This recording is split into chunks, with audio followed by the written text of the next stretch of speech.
Chinese community in South Africa is not large. In fact, they number less than 10,000 who are scattered all over the country, with the largest concentrations in Johannesburg, Port Elizabeth, and Pretoria. They come from the area which is Taiwan. They are mostly Cantonese or Moanese. They are South Africans. In Johannesburg, car parks take a sizable bite out of Chinatown. It's old, it's run down, and the Chinese refer to the whole place as the club.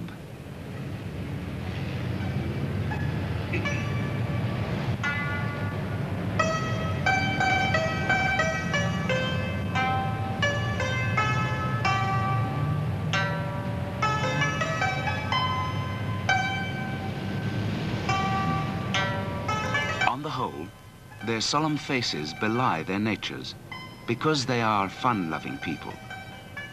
They laugh at themselves, and they believe this ability has helped them through the difficult years to a happier place in South African society. The difficult years were those when their 5,000 years of culture and their education in their homeland meant nothing on this foreign soil. There was the agony of making a start. 86-year-old Mrs. Fung remembers how it was in Pretoria when she came in 1914. Yes, she was very lonely on her own. They hid their shyness and uncertainty and were called inscrutable. And their beginnings were like those related by Pastor Arthur Song. In fact, my father came before the Boer War.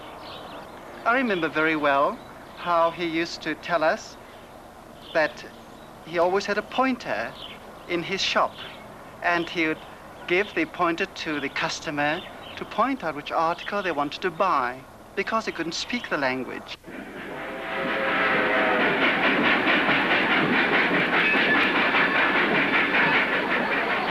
The indentured Chinese were another story, but a long-held misconception must be finally cleared and the record set straight. In 1904, during a period of famine and unrest in China, 63,000 workers were recruited there and indentured to work on the Transvaal mines. They hated their restricted living conditions. They were never free of supervision. But their main complaints were that their own police were brutal and their overseers robbed them of their pay. These grievances resulted in rioting.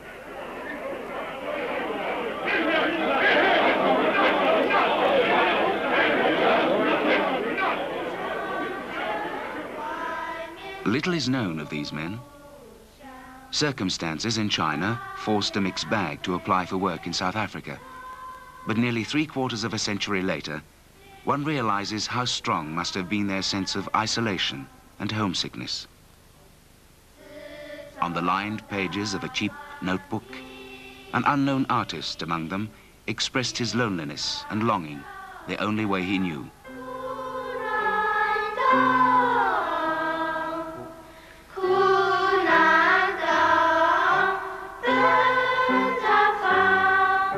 When finally their petitions nearly toppled the British government, they were sent home.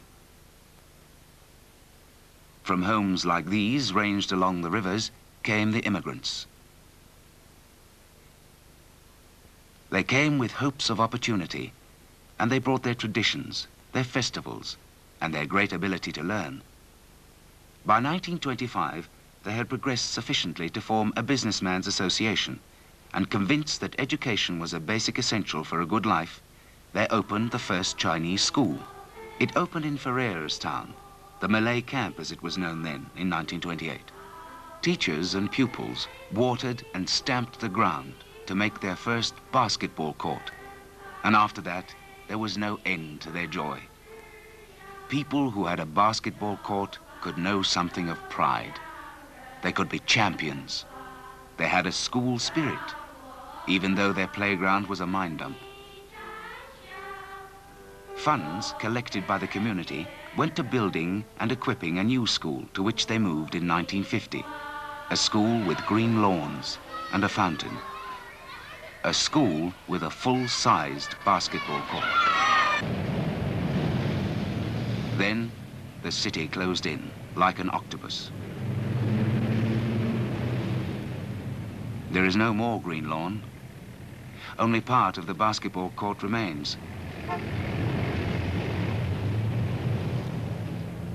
But nothing has destroyed the enthusiasm or pride of this school, or in any way changed its standards, because for some reason, the results at this school are higher than average. The school starts at kindergarten age.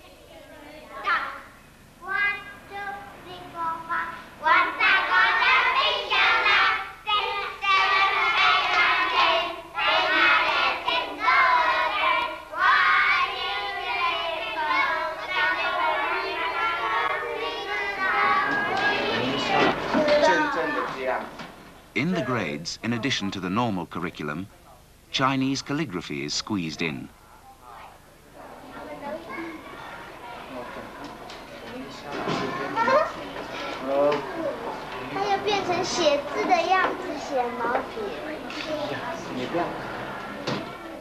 By the time they're in standard 2 or 3, they're well on their way to learning the 3,600 syllables they need to know in order to write the language. And their calligraphy is beautiful. Exercises on antonyms and synonyms in tomorrow, second period. Good afternoon, Standard 7. Good afternoon. Somehow, to the crowded curriculum, a small amount of Chinese history is added.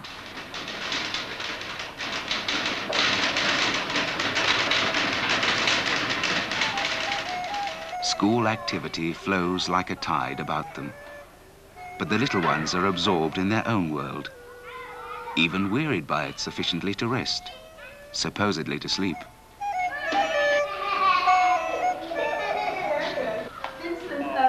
Sufficient heat being given off, and what else do we need for burning? We need the oxygen, right? So now we're going to try it. Just sprinkle a little water over this and see what happens. Hitler certainly did not let the grass grow under his feet and proceeded to ride roughshod over the people's sacred rights and customs. To let the grass grow under your feet? Not to wait, not hesitate, right? He didn't hesitate to do what? -8 equal 3. Carol, can we have you on the blackboard to do this problem? Consider case 1. Positive. Hence we have x equal to 11. Hier niet. Daarom gebruik ons maar nog die oude. Clifford? Terwijl dit reën, assist the government in the border areas and the independence of the homelands. Thank you, class. That's all for this morning. Morning, class. An economics lesson draws to a close.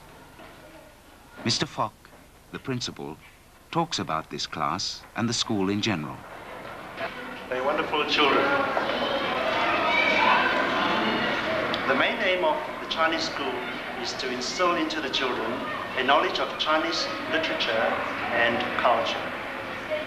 We lay equal emphasis on intellectual, spiritual, and physical development of the children. Not only the school founders, but our present school committee and staff try to fulfill this aim of making the children who are born in South Africa know and speak Chinese. The school motto is courtesy, demeanor, integrity, and humility. Is this another way of saying, as Confucius did, let youth practice filial duty, let it practice fraternal duty, let it earnestly give itself to being reliable, let it be particularly fond of manhood at its best. Any surplus energy may be used for book learning. For a long time, Consul General Low has been the central figure of this community. He has slowly, and with the innate tact of his race, opened a path for our Chinese citizens and given us a view of them we'd not seen before. I know our community very well. As well, I was here 23 years ago, sent my government as the consul of the Chinese Consulate General in Johannesburg for 2 years. Then I came again in 1966 as Consul General in Johannesburg for about 5 years. Then I came back here again November last year as the second tour of the Chinese Consul General. So for the past 20-odd years, I watched the community's improvement gradually, and I must say that the position has really been very much improved. Most people equate the Chinese with Buddhism, and there are many in whom this faith runs deep, who still include the spirits of the departed in every festivity. The younger generation, while not subscribing to these beliefs, are not intolerant of their parents' views. Twice a day, but we don't know why we do it. But the photograph at the back contains 3 men, and I don't really know what they stand for. They're there because our folks tell us to put it there. They don't explain, well, we've lost the meaning of it all. A great proportion of the South African-born community are Christian. There are a lot of Chinese in the congregation. Many of these Chinese are first, second generation Catholics. Since 1958 or even before that, many of our Catholic schools were taking Chinese pupils. And today, the Catholic Chinese community in Johannesburg numbers about 1,300 people. I, Noreen, take you, Kenny, A Catholic wedding service of a modern couple who will run a Western home on Christian principles. and of the Son, and of the Holy Spirit. Traditionally, in China, she would have worn red satin, and she would have been bound to her love with a thread of red silk. Some of the traditions survive. On the morning of this Catholic wedding service, red lacquer boxes arrive, true to custom. Sent by the bridegroom's family, they contain all manner of gifts, all of them in several pairs. And swiftly, the bride's family return a single pair of each gift and send other pairs of their own. And back go the red boxes to the in-laws. The red wedding invitation is another tradition, for the Chinese say that red is the color of joy. I think the Chinese community, as a community, has the greatest percentage of university students and university graduates. Unfortunately, over the years, especially for the last 15 years or so, there has been a steady flow of Chinese immigrating overseas, especially to Canada.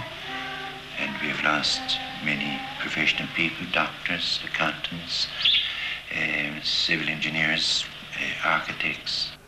You see, after all, they are local born, they are South African, they're welcomed by the local society.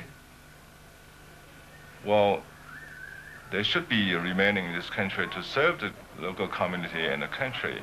Another Confucius saying, to remain unconcerned though others do not know us, that is to be great man. But not to be recognized for your achievements or what you have to offer has brought frustration. Only recognition of their value will prevent them from being part of the brain drain. I'm doing a BCom general, but I'm hoping to do legal after my BCom. Those who have broken through to the top have distinguished careers. My name is Rodney Mann, and I work for the largest gas producer in the country. I started off as an operations analyst and am at present heading my own department responsible for the total planning activity in the company. As an example of our planning for our industrial... He achieved honors. He will soon earn a master's degree. And he has the sort of mind that will go on learning. Generations of scholars are in the Chinese lineage. Disciplined minds find practical applications for knowledge. The country's electrode requirements. I have, in fact, been busy installing a computer system at this factory, and this system is at present controlling all having been stock qualified since May last year. Rodney and I are both staying in South Africa. We think there's a future for us here in South Africa.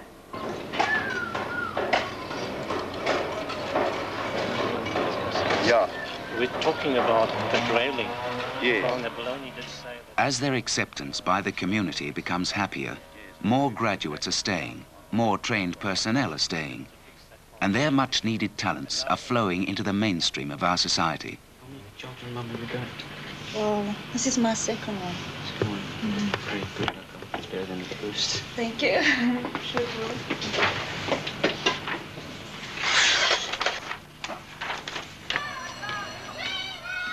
In all walks of life, these are people who throw themselves into their activities.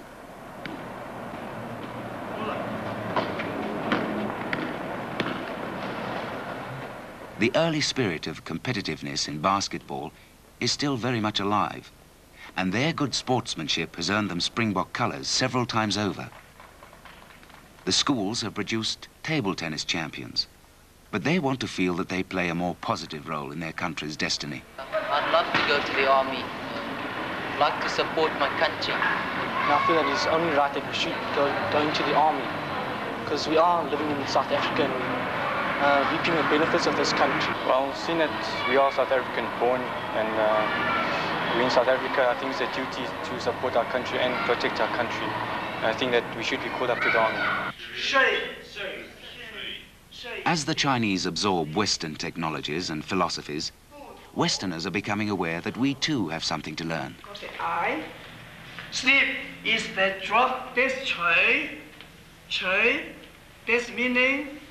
This is I.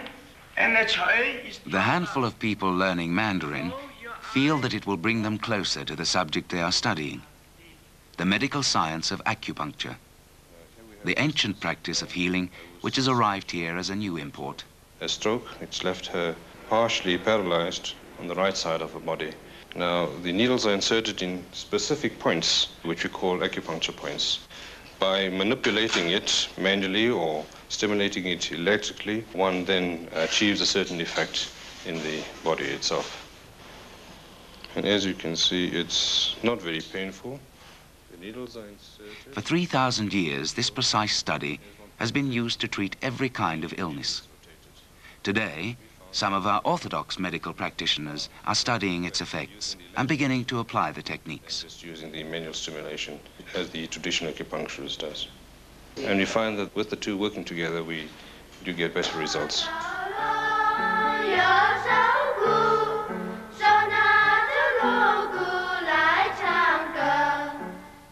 Another awareness in the local scene has been Kung Fu. But Tai Chi, from which it is derived, is comparatively unknown. The slow movements are said to be a tonic for mind and body.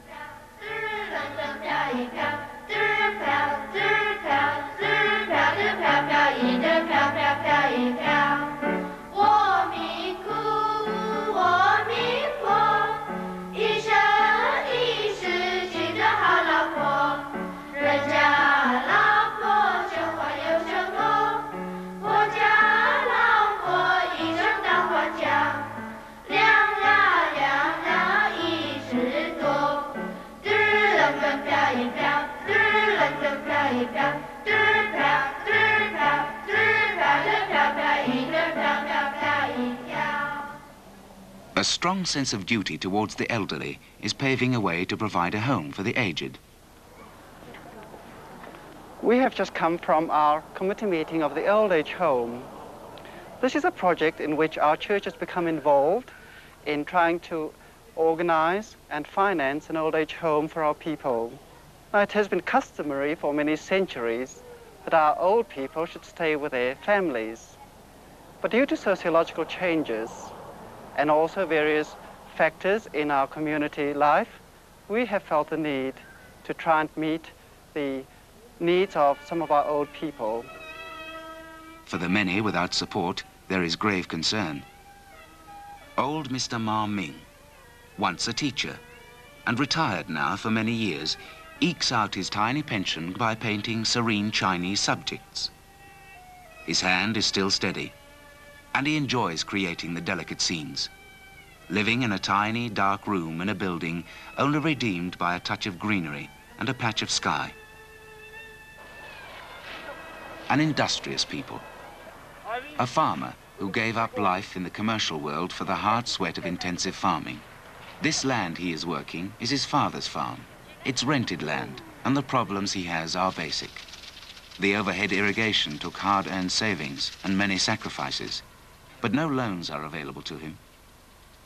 He feels that as a farmer providing food for a city, he should be eligible for the same treatment as other farmers.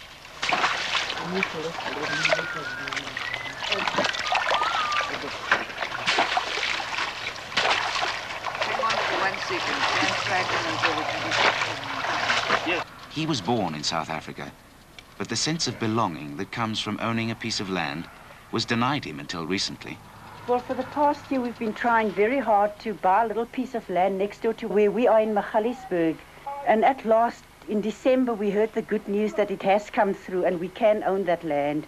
And while waiting, we had very great difficulty. We had to go around with a petition to ask everybody to sign it whether we are wanted in that area or not. And it was very humiliating, and it was a terrible thing to go around on a piece of paper to ask everybody for their signature whether they object to us living around them. As he drives his truck before dawn to the market, does he think about all this? How does it match up to the work he does, providing food for a city, for the day in, day out grind?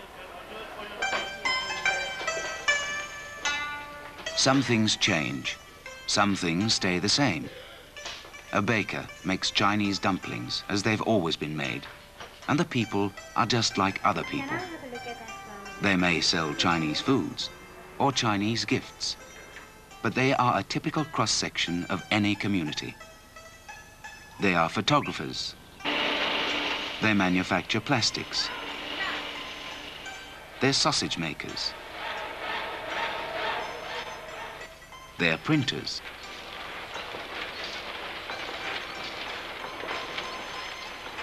They're travel agents.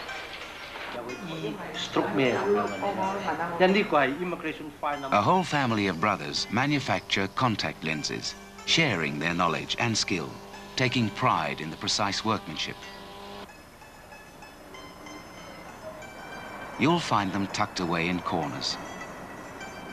And some of those corners they made for themselves a long time ago.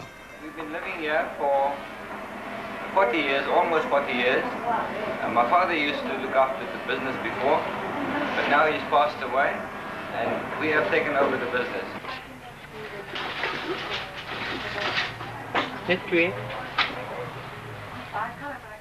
Businesses established a generation ago are now totally part of the familiar scene. Private enterprise is everywhere. I just want to see whether they credit us for the returns. My name is Tom Poon. I'm a partnership in this business. Well, straight after having left school, in order to start the business, there was a stage in my life where I had to work double shift, working 16 hours a day. And this is how we got to start this business. And as far as having learned this trade, I can almost say it's mostly self-taught.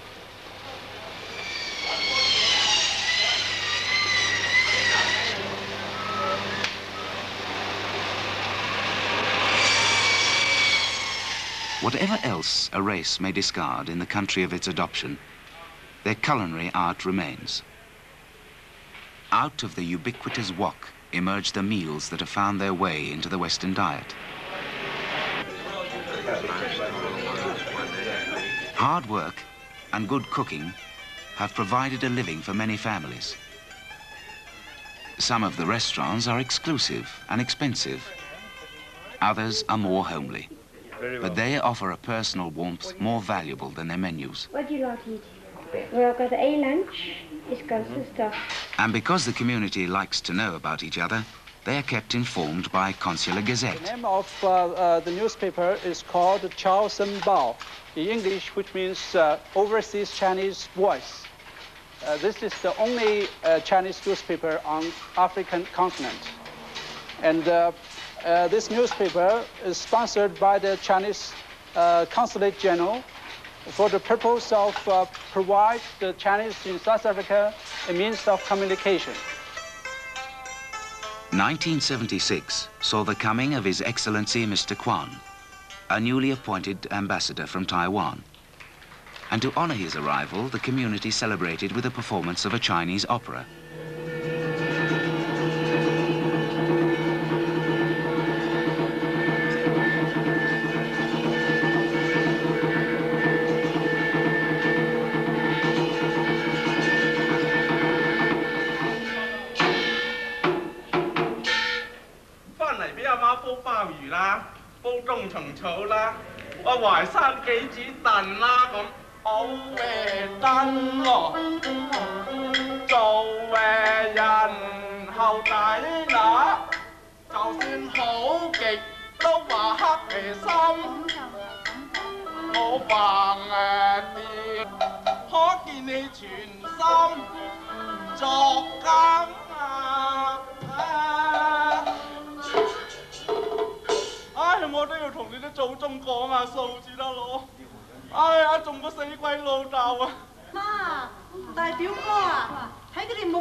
Trying to sum up the Chinese character, one thinks of exuberance, of determination and grit.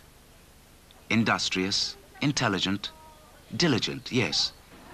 But their greatest asset is their zest for life. They enjoy living, and they pour into it every talent they possess.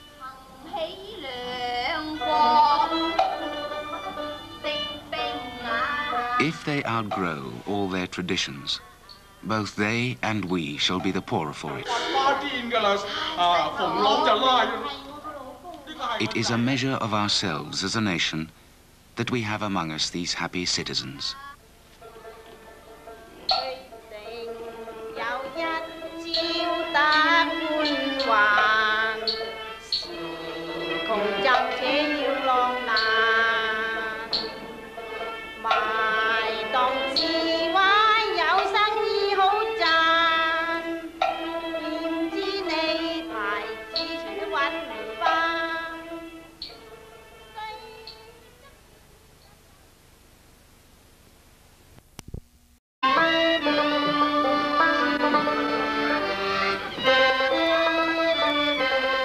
The Chinese community in South Africa is not large. In fact, they number less than 10,000 who are scattered all over the country, with the largest concentrations in Johannesburg, Port Elizabeth, and Pretoria. They come from the area which is Taiwan. They are mostly Cantonese or Moanese. They are South Africans. In Johannesburg, yes, she was very lonely on her own.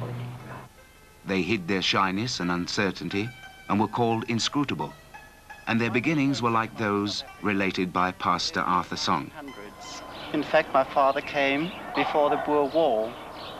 I remember very well how he used to tell us that he always had a pointer in his shop, and he would give the pointer to the customer, to point out which article they wanted to buy because they couldn't speak the language.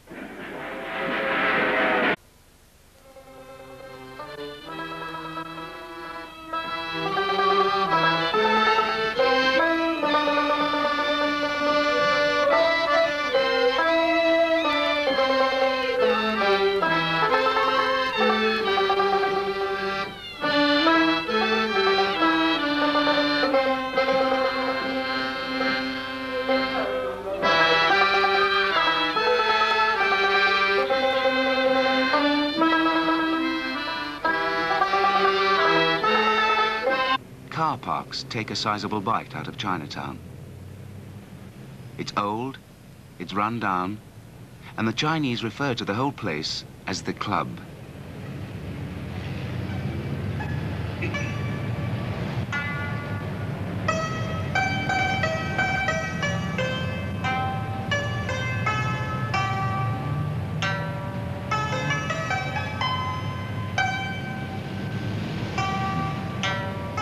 On the whole, their solemn faces belie their natures because they are fun-loving people. They laugh at themselves, and they believe this ability has helped them through the difficult years to a happier place in South African society. The difficult years were those when their 5,000 years of culture and their education in their homeland meant nothing on this foreign soil. There was the agony of making a start. 86-year-old Mrs. Fung remembers how it was in Pretoria when she came in 1914.